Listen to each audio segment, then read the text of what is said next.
Hi beautiful people! So this may seem a little off topic for a Christian channel, but I thought there were more than a couple lessons we could glean from the USC admissions scandal. I know there are over 50 people charged in this controversy, but for the sake of time and specifics, I'm going to focus on Olivia Jade. Anyone new to the channel coming here for the Olivia content, welcome, hello. I'm leading a conversation here on God is Grey about how to be a sex-positive, LGBTQ-affirming, science-based, intellectual Christian in the modern world. We have a very rich and amazing community that's very diverse here, so feel free to peek around the channel, and if you like what you see, please subscribe. For me, when I was reading about this scandal, it felt relevant to spirituality because it involves so many spiritual principles like greed, privilege, dishonesty, fear, bullying, and jealousy. So here's the story. Olivia Jade is a social media influencer with more than 1.4 million followers on Instagram and 1.9 million subscribers on YouTube. Lori Loughlin, her husband, and fellow actress Felicity Huffman are among 50 individuals facing federal charges in what investigators are calling Operation Varsity Blues, a scheme in which wealthy parents allegedly cheated to help their children get into prestigious universities. Officials say it's the largest college admissions scam ever prosecuted by the Department of Justice. So this video is going to be a little difficult because I really do want to dive into the gray. I want to see this from a couple different perspectives. The first perspective is going to be harder because no one really wants to feel empathy or sympathy for people that are rich and privileged, and especially people that are committing crime. I understand that. Please know that this video is not diminishing the crime. I'm not minimizing the charges whatsoever. However, I think it's a good teachable moment to say, hey, this family really messed up in a certain way. How can I be greedy? And on the other side, we have people of less privilege, athletes that actually had to get on the rowing team to get into USC, kids that have been studying their hearts out for the SATs that couldn't get into these schools because these rich and privileged kids took their spots. Rowing teams always have like a maximum number of athletes they can bring in, and knowing that her name was on that list and like kicking someone else off breaks my heart. When it's in season, you virtually have no time to do anything else. If they took somebody else's spot on the crew team, it's extremely upsetting. I think back to what I had to do, and it was my whole life. This video, yes, is about that scandal, is about those two dynamics, but it's also about us. How we react to things like this. How do we walk through this world and live with love when we know this kind of inequality exists? That said, let's look at two truths about Olivia Jade. Number one, she's privileged. Before we get into this, I have to admit, yes, this is a sticky thing to touch on because, of course, I am privileged. But I would like to share where I've come from and the kind of privilege that I was exposed to in Los Angeles because it truly blew my mind. So I grew up in a town where celebrities were just in magazines. My mom was a waitress, my dad was a teacher. We didn't have all these flashy clothes, we didn't go on expensive vacations, and I was really happy with that. I was rich in love and affection, and that's really all that mattered. But of course, as you hit the teen years, you start comparing yourself to other people. After moving to LA, I realized all of my shallow desires were relative. LA just presented brand new things to be jealous of. For example, in New Jersey, all the rich girls had VWs, and I was so jealous.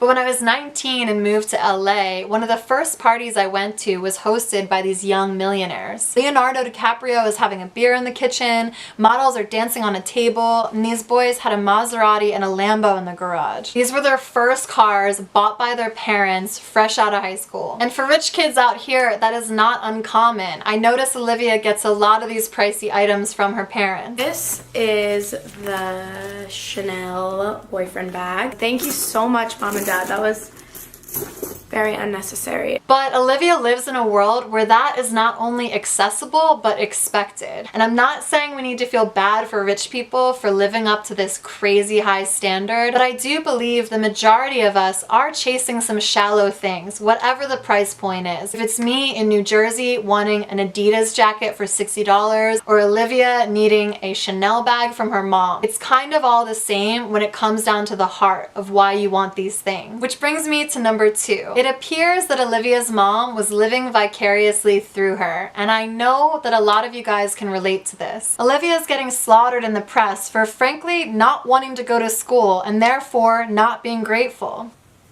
I don't really care about school. And her mom admits to pressuring her. Watch Olivia's face when Lori speaks. But I do want them to have somewhat of a normal, finish out of high school, college experience. Maybe because I didn't have that, I really want that for them. And again, I'm not excusing bad behavior. Anyone that knew about this bribe, including Olivia, should be held accountable. But it's worth noting that many of you have reached out to me and said you are in pain because your parents want you to live their dream, that they are living vicariously through you. Sometimes parents, in their fear or lack or their worldview, can push us into something that was not meant for us. Olivia Jade was successfully building a career outside of college. Her passion was on the table and she seemed to know what she wanted. I went to USC for 1 semester and I dropped out because the debt was weighing me down and I intuitively knew it wasn't for me. The difference between me and Olivia is that my parents didn't pressure me. They really trusted that I knew what was best. Dr. Shafali, author of The Awakened Parent, speaks beautifully on this. The love is messing this up because love is blind. And what that means is not that it's unconditional. It's truly blind. You're not even seeing the child in front of you. So what do we do as spiritual people observing this scandal from afar? First, let's be frank that this kind of scandal is just the tip of the iceberg when it comes to privilege. Whatever your position or social class in the world, try to be humble about other people's experience. If you think you're better than because you have the right purse or the perfect number of Instagram followers, you are missing the beauty in life. Lori should have never trampled on less privileged, hardworking students to pave her daughter's way. And now her reputation is in the mud. Proverbs 22:1. A good name is to be chosen rather than great riches, and favor is better than silver or gold. But let's not judge her either. Yes, I'm calling her out, but at the end of the day, we all make choices out of either love or fear. I truly believe bribing her kids into school was a fear-based decision, that she wanted the best for them, that she was afraid if they didn't have it, that things would go awry. We have all made decisions out of fear, and they go wrong every time. On the other hand, I have to always remind myself that everyone struggles. When I'm out here in Los Angeles, seeing all this glitz and glamour and everyone has the best of everything, I have to constantly remember that everyone has their own struggles. Wealth and possessions are not everything, and they definitely do not equate to happiness. Which brings me to my final point. Everybody tame your tongue. Proverbs 18:21. Death and life are in the power of the tongue, and those who love it will eat its fruits. Olivia Jade's comments are disabled, and I am not surprised. As someone constantly harassed and threatened and hated on my channel, I know that YouTubers and celebrities are also human beings, and she's probably in a lot of pain right now. Her mom is facing a felony charge. Again, no one needs to feel bad for Olivia and her family. Sometimes we have to own up to our mistakes, and that's what's happening for them right now. But guys, if you're a Christian or a spiritual being in any capacity, you know that harassing or bullying or talking trash is so beneath you. God created us to be light. The power of the tongue is for both good and evil, so use it for good. Instead of seeing a scandal like this on the news and getting all riled up and figuring out how to plot your revenge or how to talk trash about everyone involved, just take a moment and breathe and see what it brings up for you. If you're someone like me and you're just infuriated by the injustice of it, great. Realize that. Look at it.